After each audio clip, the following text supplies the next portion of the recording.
be at least 4 destinations in our area offering a wide variety of local options in locations good for diners and restaurateurs alike. I'm here at Element Eatery in Madisonville, where you can get everything from a New Orleans po' boy to Japanese ramen to an Italian beef Chicago style. Element is one of 4 food halls in the tri-state already open or getting ready to.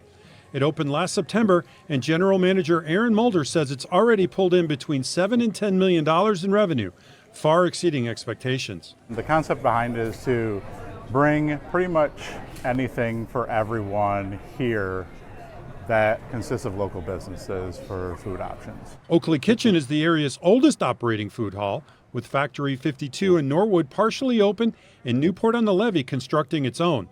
The concept is to give local restaurants small blue spaces and kitchens in large areas, giving diners a lot of choices. It's grown in other major cities in the last decade, including Columbus, New York, and Houston. In fact, the food industry recently reported the number of food halls nationally is expected to grow by 45% in the next few years.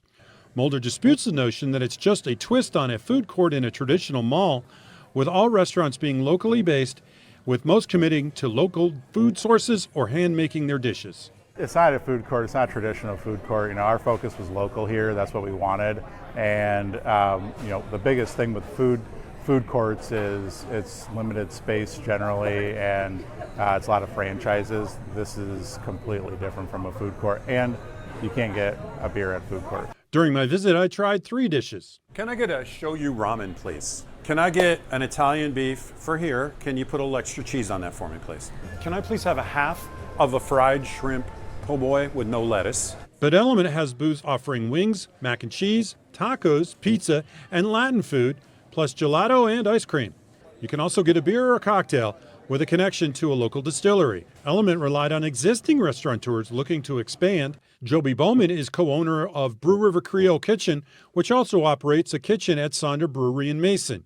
She's wanted to open her Little Easy Po' Boy shop since visiting a food hall in New Orleans in 2017, and has been thrilled with the experience at Element so far. It's very easy to create a really wonderful menu, but something that's very condensed and that you can execute with very few people. But the concept also has worked in other locations for new startup chefs looking for a place but not ready to have their own building, or food trucks looking for a permanent location. In Madisonville, James Pilcher, Local 12 News. And James tells us that he bought the po' boy from Little Easy, the ramen from Rakaru, and the Italian beef from 4 Mile Pig Barbecue. He had quite the day, didn't he? He said all 3 were delicious, but he wasn't quite prepared for how spicy the ramen was. You can always get local stories right here on YouTube, but go ahead and hit that subscribe button to get notifications to stay in the know.